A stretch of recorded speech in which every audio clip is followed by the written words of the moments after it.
everybody, and welcome back to another episode of Paideia Today.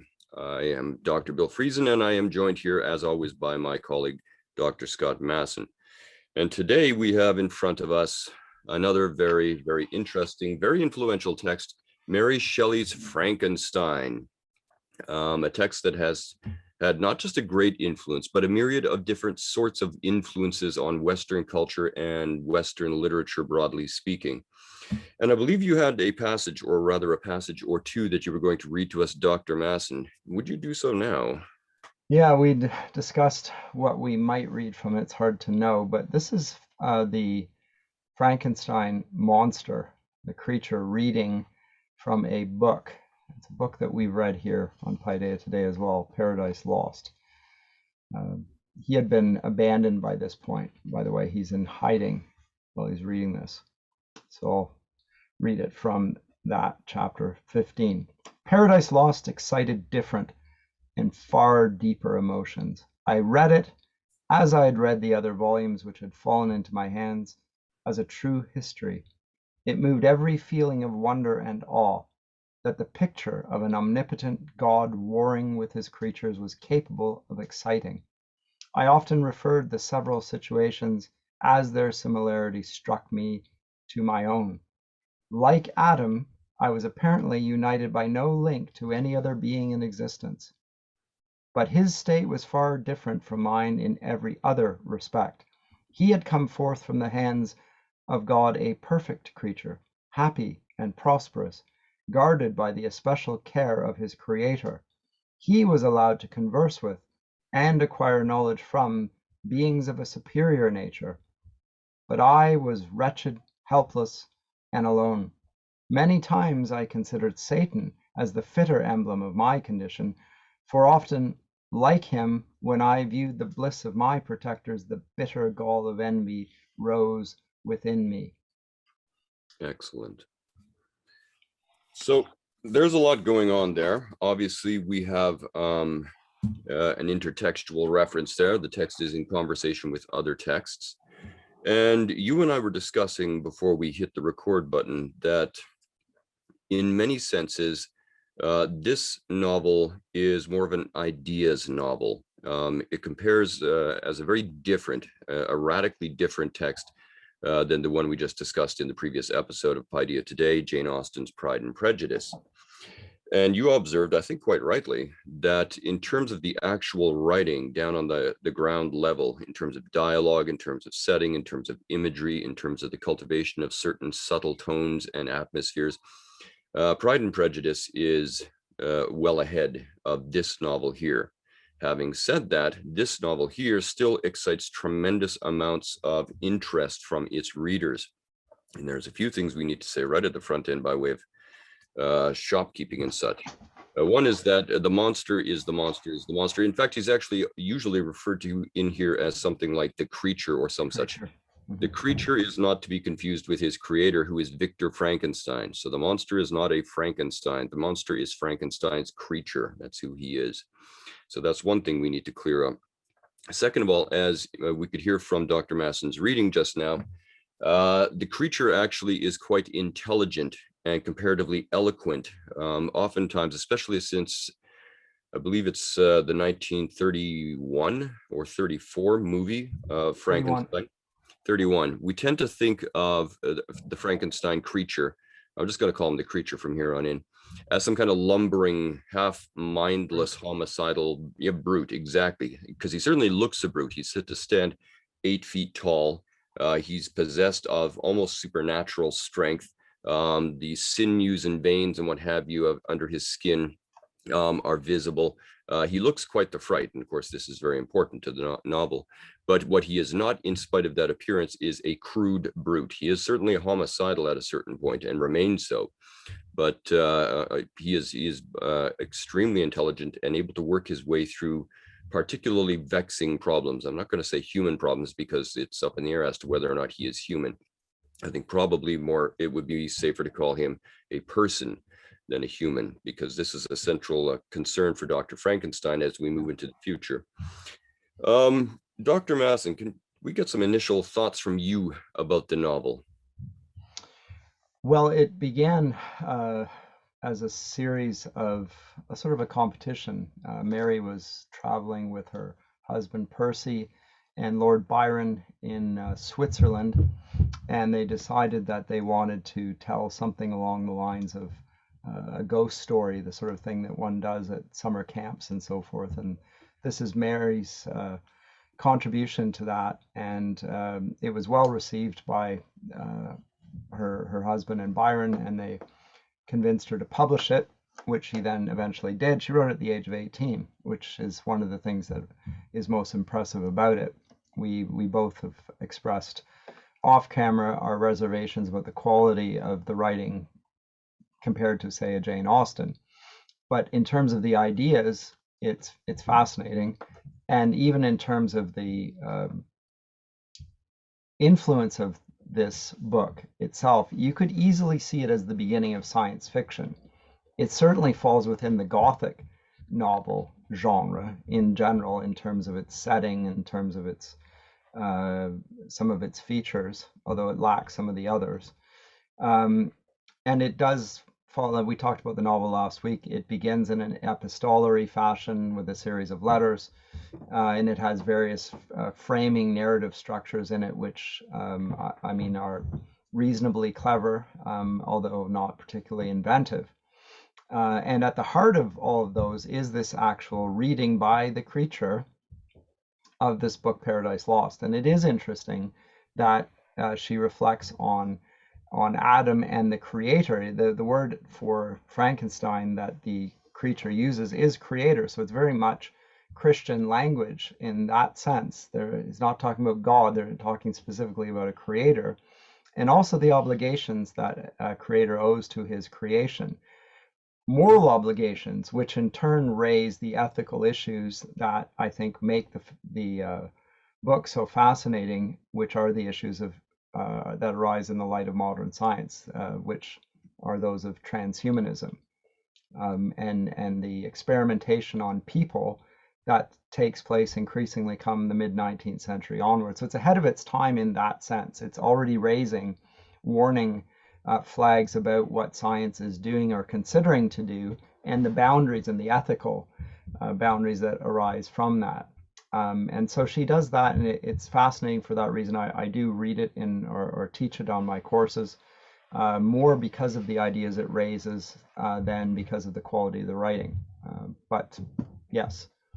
It's well, it has a subtitle, Frankenstein or the Modern Prometheus. And of course, Prometheus is this mythological figure who brings great things to humanity. A Promethean figure in that sense. Fire from the gods. Yes, Thief. precisely. So they have this in brain. In fact, they like speaking about the figure of Prometheus quite a bit amongst the romantics. So this is kind of a leitmotif. It is. Yeah, very big theme in the 18th century, Prometheus. Yes, and as you say, it's well put together in terms of its broad strokes. The way in which the plot is stated, as you say, it starts off with an epistolary exchange between somebody who finds and saves Frankenstein out in the Arctic wastes. Walton. And yes, Walton, and I believe it was his sister he's corresponding with. But then within that, you get the narrative of, framed within that, you get the narrative of Frankenstein, and then framed within the narrative of Frankenstein, you have the narrative of the monster, and at the core of that is the reading you just gave to us here. Yeah, yeah. So it's well put together in that sense. Where I don't think it does as well as Pride and Prejudice is in terms of characterization, but I'm not sure that that was particularly important to Mary Shelley as she wrote this text. nor the Gothic novel, really. It's not. No, she's just taking advantage of the bits and pieces that are around her. She was, as you say, she was with Lord Byron and her husband, and soon her sister as well, and another individual whose name, Hogg. I can't remember Hogg's first name, H-O-G-G. And they were staying up in a chateau, as you say, in Switzerland. They were inside, they were cooped up inside because it was a particularly dark year because of a volcanic eruption almost on the other side of the world. But nevertheless, the ash that was from that made this a particularly grim, dark, and infertile year. And it was in that year that this story was birthed. It took a little while to get going. And Mary Shelley at one point relates how she was getting particularly vexed by being asked every morning if she had an idea yet for her horror story. And then eventually, perhaps through badgering or perhaps not, she began on the text. It took her a while to actually write it, but nevertheless, she got it out. She was, I think, still 20 when it finally went to the publishers. Yeah. Yeah, so she starts when she's 18, gets published while she's still 20. So we have that. As you've already said, usually if somebody says, what's an example of the Gothic novel, everyone sort of points immediately to Shelley's Frankenstein. And you're right, some of the features of the Gothic novel are there. At the heart of it, of course, is this intent to give you kind of a sublime thrill of horror that is driving the action of the text. You've got a monster, of course, at the middle. You've got characters who are crossing taboo boundaries, and here in this case here, one of the greatest of taboo boundaries, the act of the creation of actual people and life itself. That people are playing gods. Frankenstein is playing God. In fact, one of the interesting things in here, other than outside of Paradise Lost, is the sheer absence of God from the narrative, which is striking, which is very striking.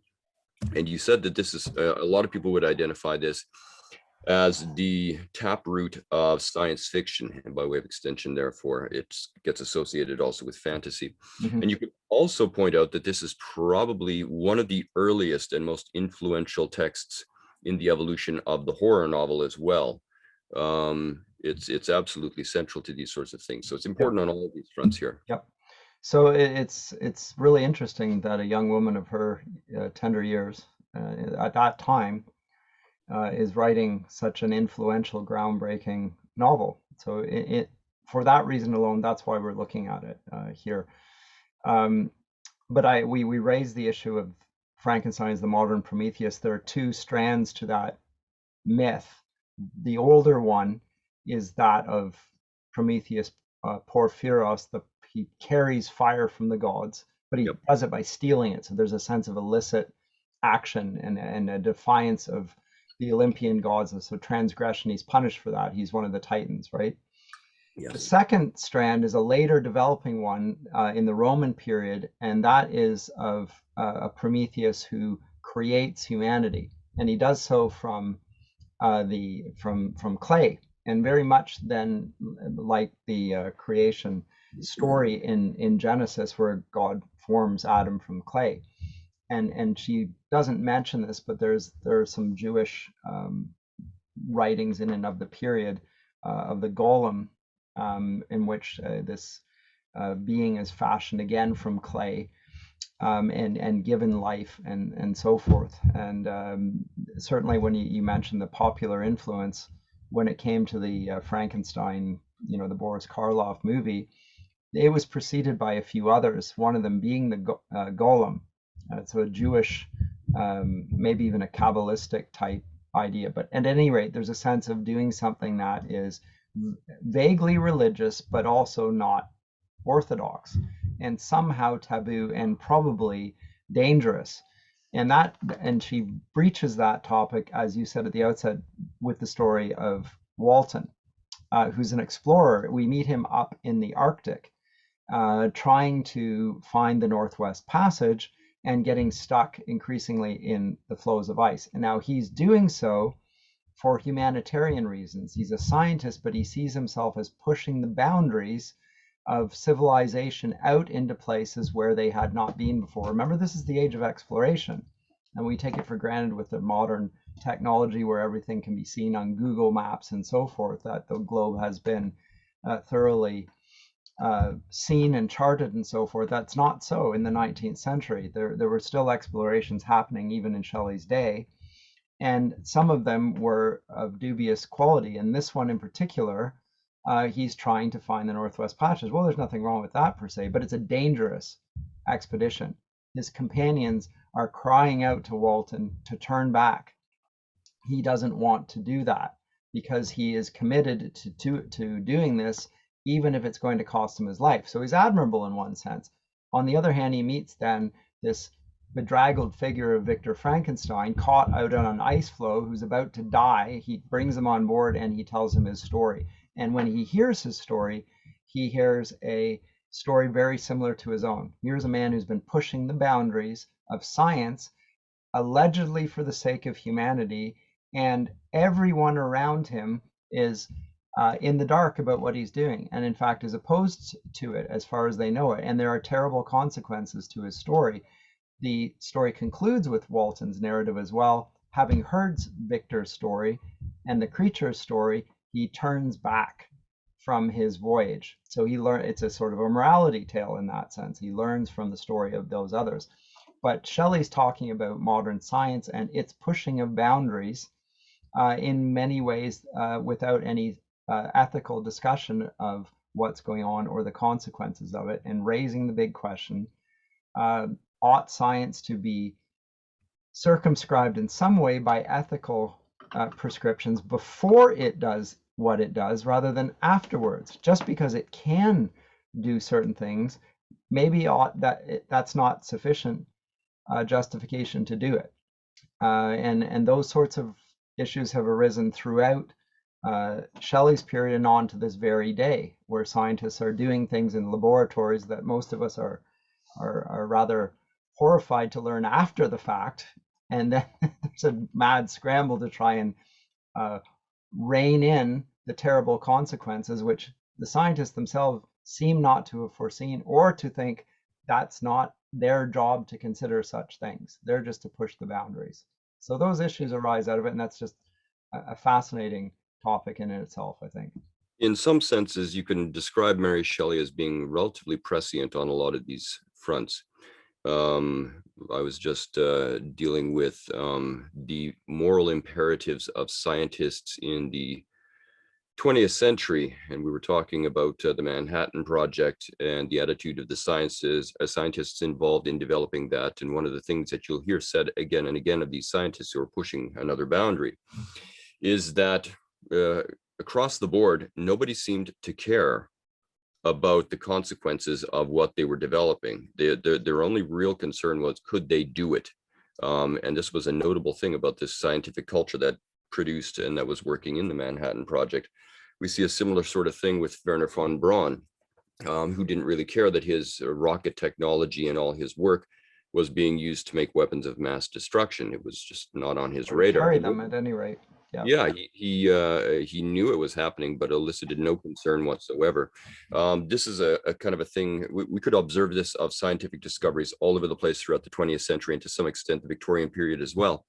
And into the 21st, we're talking at the moment, we're living in lockdown with suggestions that the current coronavirus originated in a lab in Wuhan, China.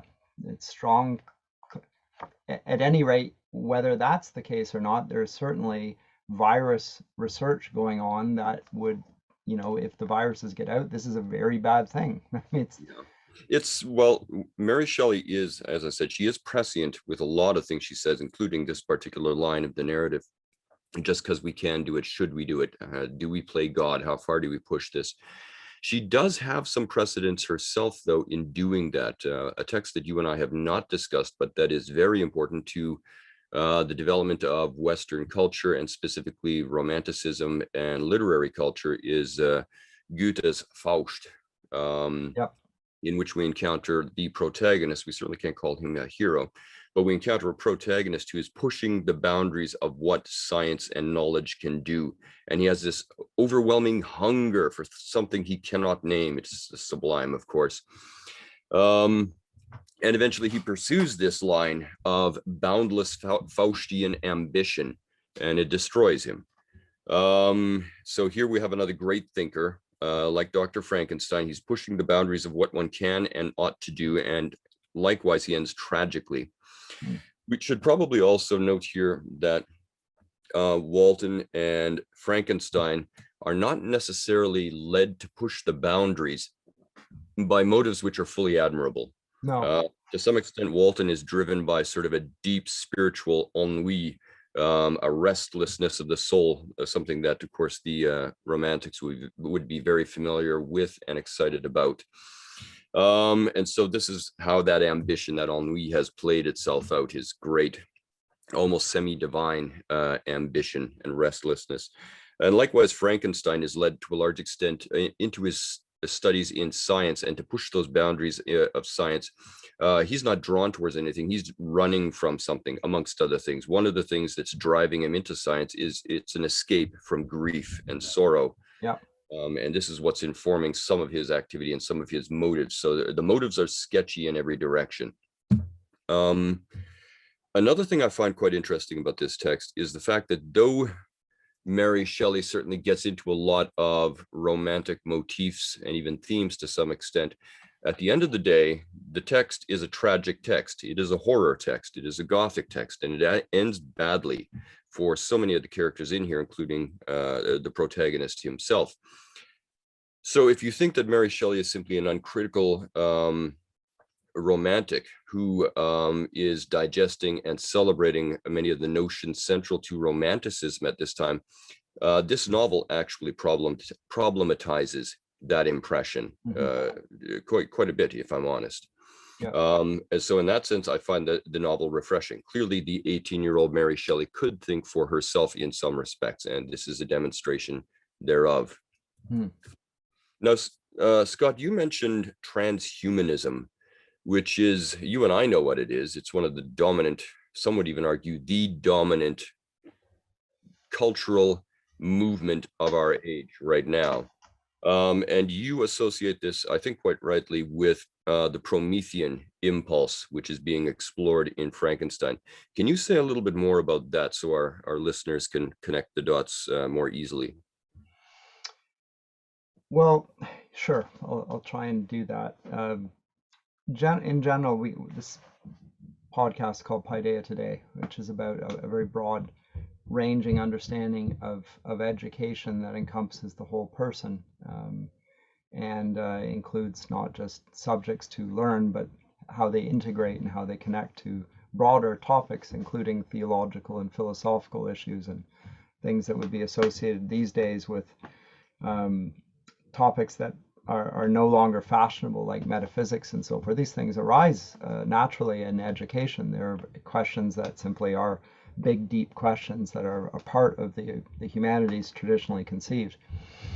And in that mandate to educate, there's always been a mandate to make people fully human, to humanize them, as it were, to make them the best they can be, to cultivate their minds, to make them fruitful human beings.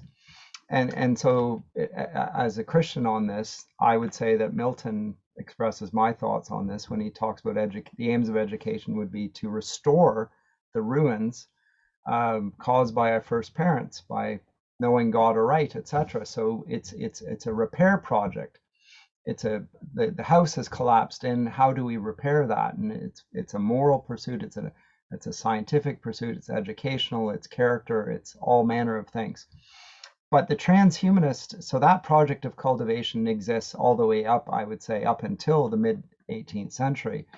Come that period onwards, it shifts subtly and increasingly it gathers speed, so that the project of humanity isn't to recover a humanity that has been marred by original sin, but rather to take this stuff of humanity and to reform it in an image that the scientist or the educator decides he or she wants to project. So the Frankenstein creature is, in a sense, a fit image of what modern education views as its aims, namely to create something new and different, and at least from their eyes, superior to what has happened in the past. So it's to take human nature and to improve upon it. But the criteria of improvement are never explicitly stated. In this case, the creature is 8 feet tall. Frankenstein intends the creature to be beautiful. He's not beautiful. He's been dug up from the corpses of dead bodies. He's hideous, in fact. When people see this creature, they're horrified at the mere sight of him. And of course, he has superhuman strength. And as you said, he's not a dumb brute. He is highly intelligent, which only increases his torment. And all of these things are reflections to some degree, Mary Shelley, I think, in raising those issues, is the whole transhumanist motivation is what? What is the intended outcome of these experiments on human nature? She seems to suggest from the novel, they have no idea what the outcome will be. They're just going to do it, and then we'll see, and the outcome is invariably horrifying, and then we have to try and rein things in after the fact. But that's what transhumanism does, and I do think the experiment on human nature has been going on in education for many, many decades now. Best addressed, by the way, in a little book by C.S. Lewis called The Abolition of Man, in which he talks about this same use of education that ignores matters of beauty and of the moral nature of humanity as if they were irrelevant to the humanities. And his argument is, if you do that, you have hollowed out the very heart of education. It's no longer paideia, it is a sort of a transhumanism, and who knows where it's going. He speaks very ill of it. He speaks of it as the abolition of man. Frankenstein is an expression of that in a different way. Good, thank you. Yeah. This notion of transcendence in transhumanism is vital to understanding it. They seek to transcend that which was and that which has, very importantly, been built up, and they get very excited oftentimes about breaking and transcending boundaries which have a relatively taboo nature about them, going someplace one ought not to go. Never mind whether or not one can go there. It has often traditionally been thought we ought not to go there, and now they're very excited about going exactly there. Yeah, there's a lot of crossovers. There's a lot of relevance in Frankenstein, the novel, to situations and questions that we're dealing with currently. You mentioned that Shelley, there's no God in Shelley's novel. There's no appeal to God. There's no ethical understanding of it. And we mentioned the Gothic novel. One of the features of the Gothic novel is often that the bad guys are the priests and the nuns. They're the ones committing the murders and doing illicit things. And so that's not here. We don't find that here. What we find here as the villains is the scientists. And the scientists aren't intentionally, they're almost stumbling upon it. They're not aware that there are moral and ethical issues. They just don't recognize them as having any purchase on their actions. But after they have succeeded in their enterprises, then they suddenly realize that these are relevant, but it's too late by that point. So it's a cautionary tale. And it's a cautionary tale that it seems the Western world has never taken seriously enough to take caution from it, based on what you've said. Yeah, it's one of the things that's quite striking, not just about Victor Frankenstein in here, and perhaps you could make this argument with Walton as well, but also with this, so many of the scientists who have done the unthinkable and crossed boundaries we now retroactively understand should perhaps not have been crossed, is that they seem to lack precisely this paideia aspect of education. Had they been educated at the level of character as well, and if they'd understood the evolution of certain modes of comportment, especially ones which are considered on the one hand virtuous and on the other hand to be vices, then they might have had an educational chance by way of education to actually discern that maybe the things that they're engaged on ought not to be engaged upon, but they've never, their ethical sensibilities have never been properly, deeply, and meaningfully educated. Their only question is, can I, not ought I? They are not, the ought is very much part of the paideia education. What exactly is the tradition of that? And how do you actually think deeply, critically, and responsibly about those modes of comportment and aspects of character and things of that sort? And David Hume and the Enlightenment have rejected these as having any relevance to proper education. Yes. We can't talk about oughts, and we can't make it right. And so we dismiss the moral life per se. For all we want to say about David Hume and his good influence on the Scottish Enlightenment, he does debunk the very idea that the ought question should apply. Yes.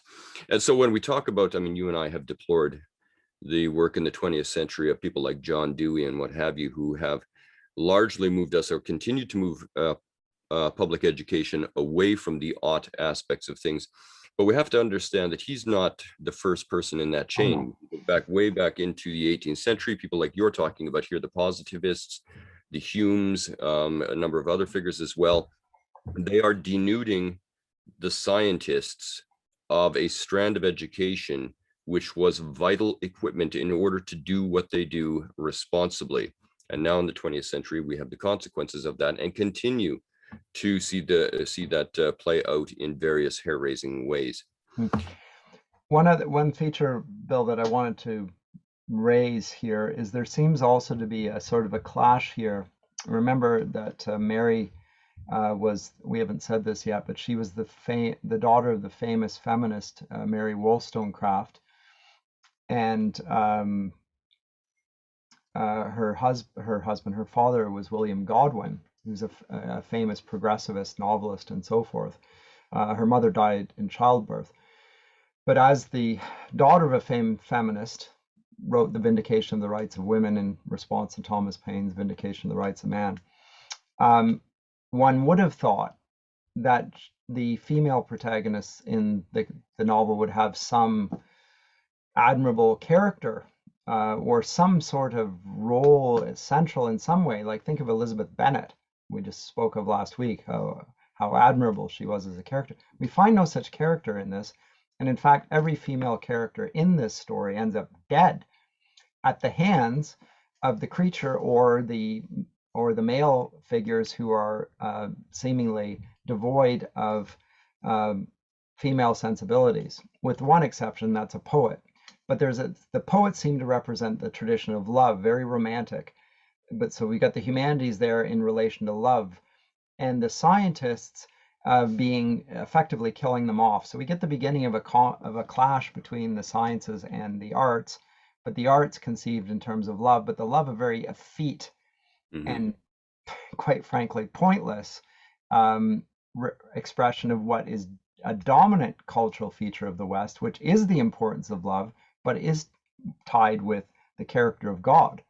Going back to this Frankenstein, the story that the Frankenstein creature read from Paradise Lost, God in his nature is love. God is love, and it's the bedrock feature of Augustinian theology that love is the prime motivation for all conduct, and all things work in accordance with love and so forth.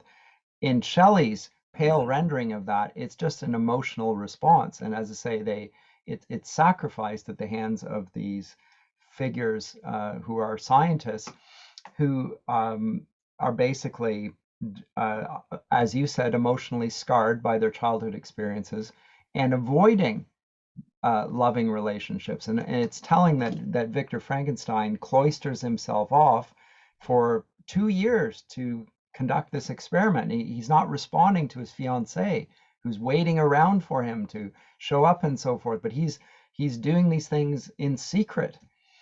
So the love has been, in its rich theological sense, has been shorn from the novel, and now we just have this pale clash of a very pallid form of love and a very, quite frankly, brutal form of science. Yeah, I can't remember who it was. I heard an anecdote about a famous German scientist, sometimes around the turn of the century, or maybe late Victorian. And he was deep in his work in his laboratory, and somebody came to him and told him that his wife, who had been dying for some time, was now finally dying. And he answered distractedly, yes, just give me a minute here. Which perhaps goes to the dramatizing the point here. It makes you wonder if Victor Frankenstein, who plays God to the creature, obviously, how it would have changed the narrative, would have changed the plot had he done what he done and responded and built up a relationship with the creature of love. But as you say, it's conspicuous by its absence in this novel here. By the way, as a side note, you were talking about clerical figures oftentimes being cast in Gothic novels as Villains. the villains, the hidden villains. And I think probably where that begins, we haven't discussed this text here, but there is a preceding Gothic novel by Lewis. I can't remember his first name, certainly not C.S. Lewis, The called monk, The Monk. Samuel. Exactly. There we go. Good, thank you. So that's where that whole tradition comes from, but they're not the bad guys in here. This isn't what happens. Our protagonist is probably front runner for the bad guy here, along with the creature that he creates. What more did we want to say about this? Well, a couple of things, and this is just, I mentioned the setting at the outset of the novel, Walton going into the Arctic regions, exploring their icy landscape and so forth. One might say, so what? Similarly, central, the setting is in Switzerland in the midst of the Alps. Mont Blanc is the largest mountain in Europe. It's central in this novel as well. Both of them are illustrations of the aesthetic experience that is called the Sublime. It's an expanse of seemingly limitless proportions, bright, blazing, and in the face of which humanity seems powerless. And both of those are features in the novel, important features. So there's the associate, and what's further interesting about this is the Sublime is associated with power. Historically speaking, the Sublime, and I think we talked about this a little while ago, the Sublime and the Beautiful connecting, and the Sublime at one point being the most beautiful thing was the Sublime, but by this point they've been dissociated, and the Sublime is no longer a beautiful experience, it's a terrifying one.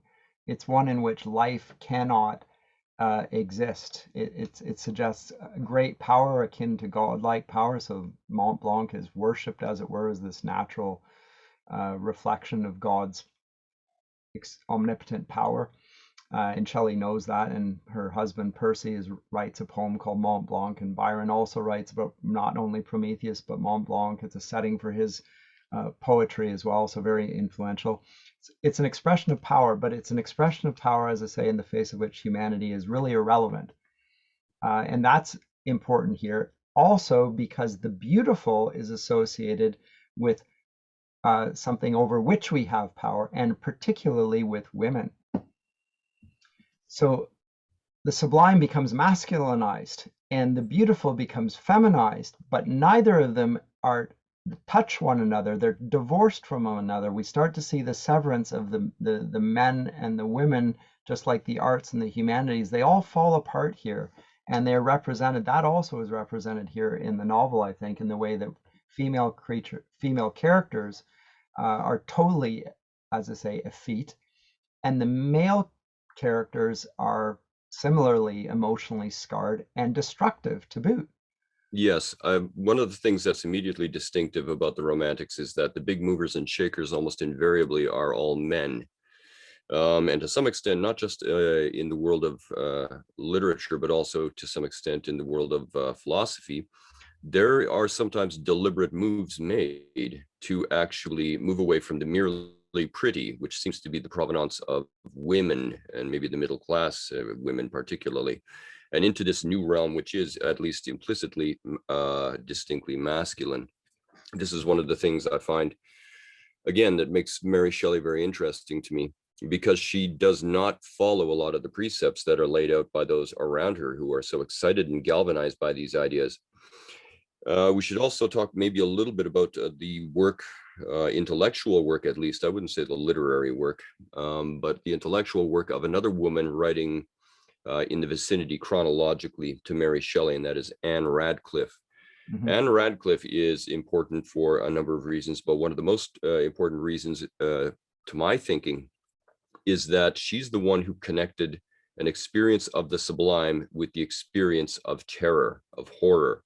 And so the Gothic novel, largely under the powers of Anne Radcliffe, but then with the assistance, perhaps incidentally, of Mary Shelley, the Gothic novel becomes connected to and intertwined with notions of the sublime, but now in the most dark, negative, powerful sense that you could possibly imagine. She gets that from Burke, though. That is actually Edmund Burke. He explicitly mentions terror. Yep. And we should also, you mentioned that her mother was Mary Wollstonecraft. Mary Wollstonecraft is one of the great towering figures of feminism.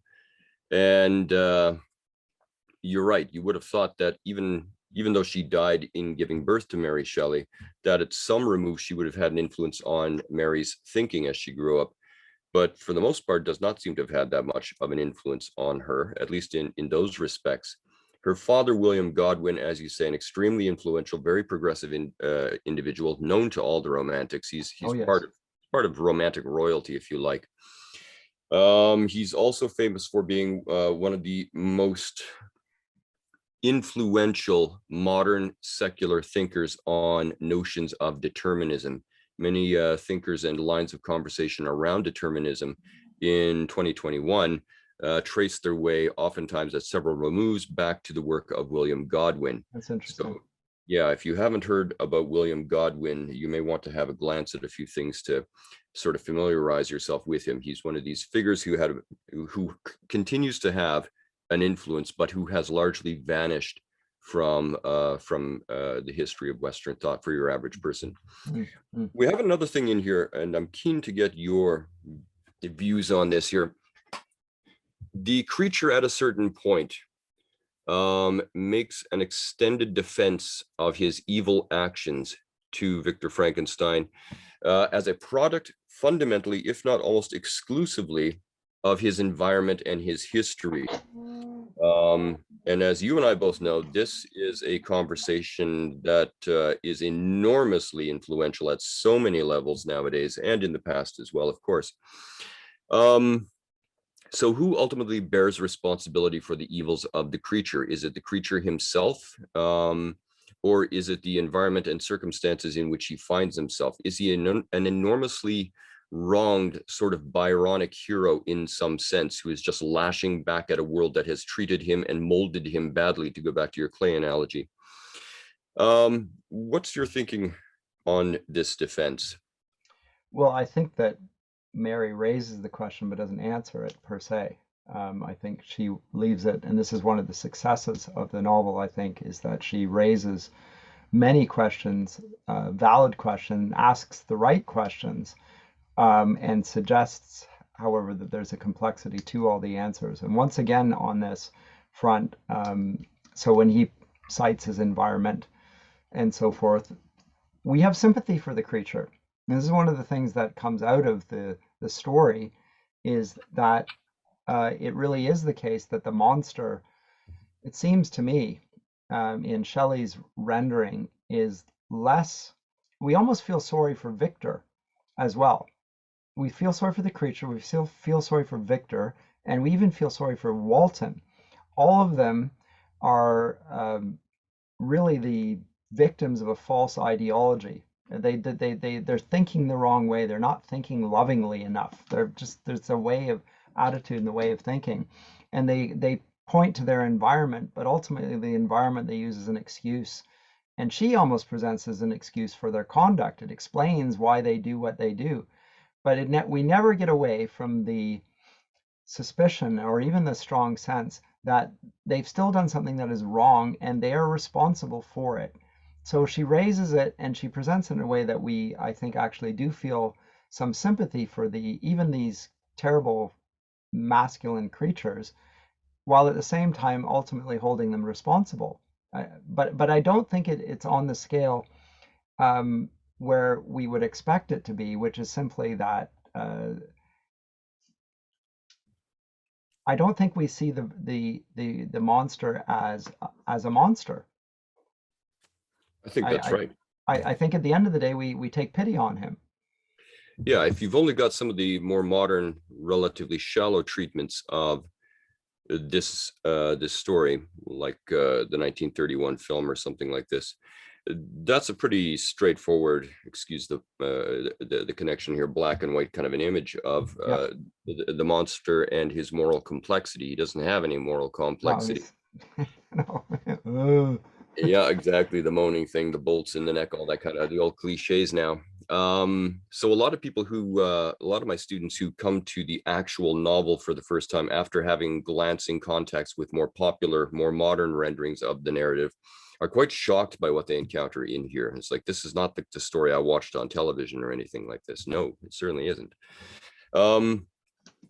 And we also note here that, I mean, we have to remember that Mary Shelley, along with the Romantics, is inheriting this very Rousseauian Very notion much. of man being basically good. You see the monster at the beginning, he's confused, he's lost, he's like a Yeah. giant 8-foot babe in the woods, quite Yes. literally. Yes. And he encounters the family and he's fascinated with them. Well, that's positive. He's trying to learn from them. Okay, that's positive. He he begins to feel benevolently towards them. Okay, that's all good. He tries to help them in various ways with firewood and things like this. And so it seems like he's basically good, and having lived close to nature, he's on sort of a moral arc up. He's becoming a good character.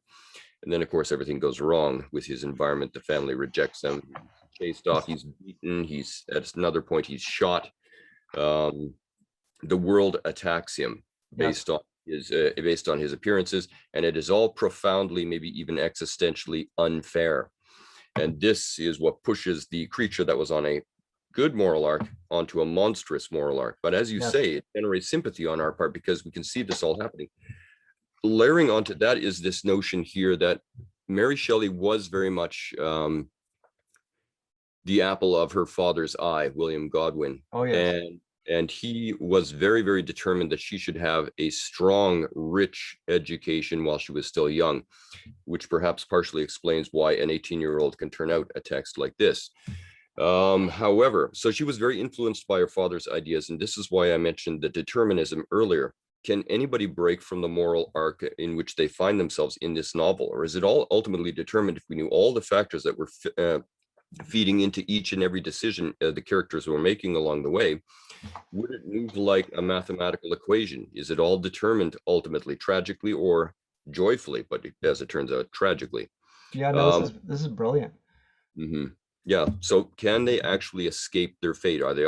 Is Frankenstein fated to play God and fall in the process? What about the creature? But did he ever really have a chance of being a good creature by any metric? I like your point that you made earlier here. It seems to be that there is no moral language and no moral compass in this novel. There's only the question of what one can do and what one can't do, and that's that. Can the creature be accepted by human society? No. Is there anything he can do to break that? No, he seems fated to be the monster. And then eventually he embraces that identity. And we feel bad for him because, of course, this is not a moral universe as you and I would know. There are decisions we make at certain points, and there are things we do in spite of ourselves, which map out how we see our character. The monster doesn't seem to have much of that. This is so. This conversation's led me into, I mean, very interesting to talk about books that I'm well acquainted with and have taught myself over the years, but they lead you to different things. One of the things that occurs to me, Bill, while we're just talking about this is everybody in this story is a victim, and we have sympathy for the victims, and yet the victims, in some cases, are awful. From the creature down to Victor, down to Walton, there's an endless series of victimizations, none of which we hold the characters really responsible for. Even Victor, who creates the creature and abandons him to some degree, he doesn't know what he's doing. So, as you said, there's this notion that we're fundamentally good, and yet we do these things, and somehow evil comes into the world, but we aren't really in control of it. And the determinism you spoke of. Is this not the beginning of the idea of victimhood as the primary way of understanding human nature? The way we talk about it now, everybody's a victim of something. This whole novel is about people being victims, and every last one of them being sort of a victim, and we don't really judge any of them.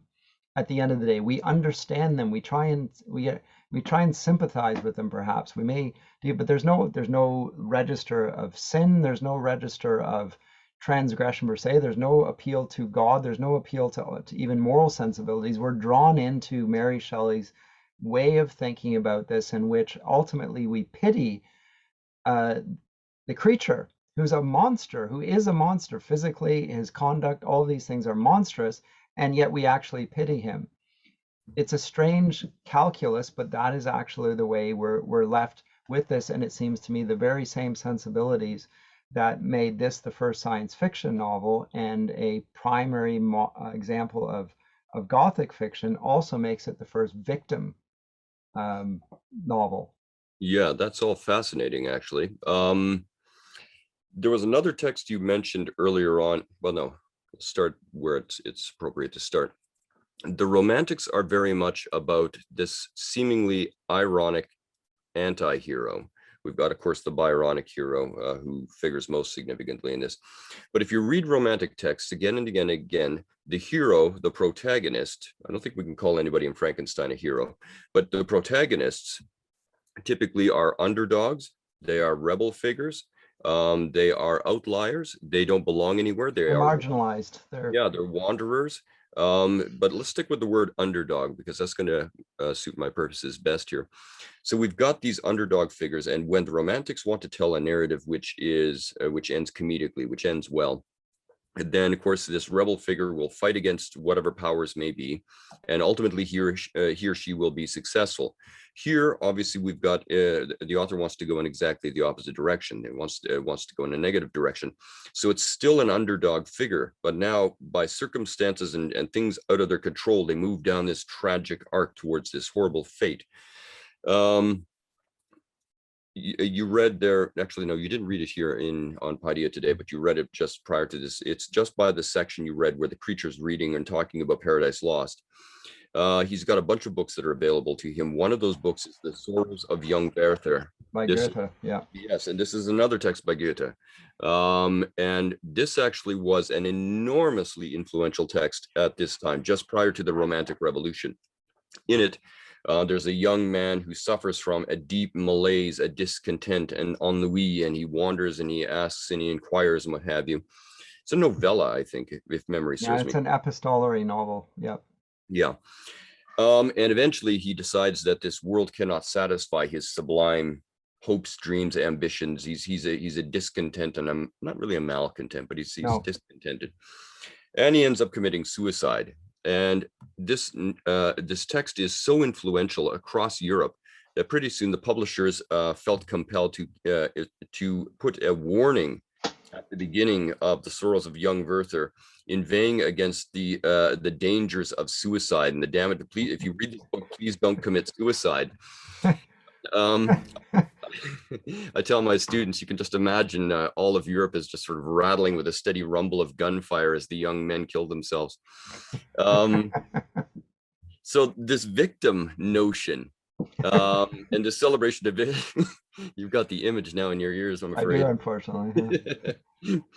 There grows up a culture, and Mary Shelley is writing, perhaps she is the most influential writer amongst these people who turn victim, well, no, they render victim status simultaneous with outlying underdog Byronic hero status. These two things merge and become indistinguishable, and they operate in a world that, as we've been saying, has no moral compass. If no you are freedom either, because this is the fatalistic determinism that you spoke of. Yeah, and this is secular determinism. Yep. With various theological angles of determinism. You still allow the language of good and evil, right and wrong, ethical and unethical, and stuff like this. In the classical world, you did. Yes. Yes, and we see it with the text Oedipus Rex. He was fated to do the evil he did, and yes, yet the gods will punish him. And Oedipus says, "This is correct. This is right. That you should punish me for the thing I was fated to do." Right.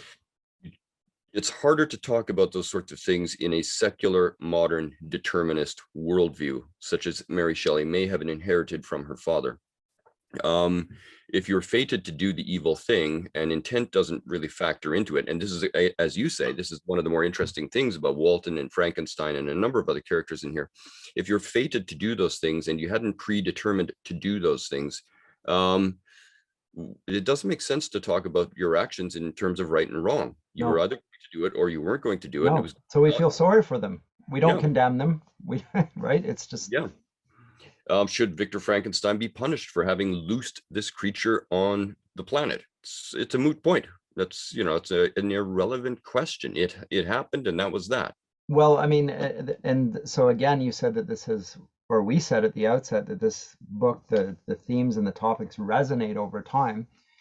this became an issue at the end of the Second World War. It was pointed out that the crimes that the Nazis committed against the Jews, among others, there was no law per se, because they did what they did was legal in Germany. It was the law of the land that they should do. They should obey the Führer. That was their.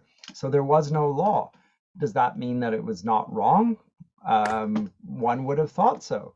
So how did they demonstrate that? Not by an appeal to the wrongness, by creating a law and the world's international justice structure and so forth. But that's not really doing anything other than creating a law which ought to have been already understood. And at the end of the day, there is this problem of a deterministic worldview that you mentioned quite rightly, and I think it does pervade the novel. And so really we're dealing with a view of human nature in Shelley's Frankenstein. She announces it. It's a certain view of human nature. It's the modern Prometheus, which does not allow for ethical conduct to really govern actions. There can be no freedom in this universe, and ultimately no accountability then, no responsibility. Yeah, this I've mentioned this concept to my students, this notion of determinism and how one's environment and history is fundamentally to blame, to use now anachronistic language. And my students will initially express misgivings, say, well, I'm not a determinist, I'm not a fatalist. And I say to them, look, if somebody in a modern Canadian court is brought in and he's done something illegal, there is a code and it is illegal, and we can agree on that. And he admits to having done this thing. Nevertheless, it is taken into account oftentimes, at least as a mitigating circumstance, that perhaps he grew up with bad parenting, dysfunctional parenting, abusive parenting. He hung around with the wrong people. He was from an impoverished neighborhood. His upbringing was in some ways influencing the moral caliber of his actions. And should that be taken into account? And we do tend to take that into account nowadays. So these are things The that law had always taken those things into account. I mean, even biblical law and Roman law, they would certainly biblical law would take into account those things. But now it's to the point of determinism. That's yes, what your point is. yes, exactly. So in some senses, I think a lot of modern people wandering around in North America are closet determinists, and that determinism is closeted off from themselves, the very people who express various deterministic notions in their discourses and actions and things that they do. So my environment determines me. yes, And you if do my not entire determine your environment. and by if my environment determines me, then I have to see as my primary concern the environment.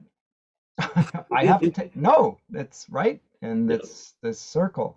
So You of course could, we then have to worry about the environment, because after all we are the products of the environment. that's right. Who made who? It's a chicken and egg sort of a thing here. And Who you could knows? also, It's if we fated. want to get, yeah, if we want to get thoroughly postmodern about it, we could even say further that this is actually bound up in the dynamics of hegemonics. It's a power thing. Who has power over who? Does my environment have power over me, or do I have power over my environment? And here we have Victor Frankenstein playing around with delusions literally of godhood. It's the ultimate power that he's playing with and seeking for, and actually finding, and then finds, much to his dismay, that this is also his undoing. That was good, Bill.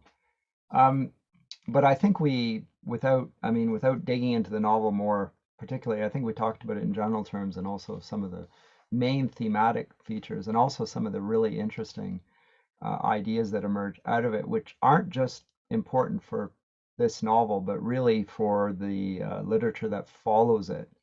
I see it as a key novel in that sense. Well, you and I talk about this all the time.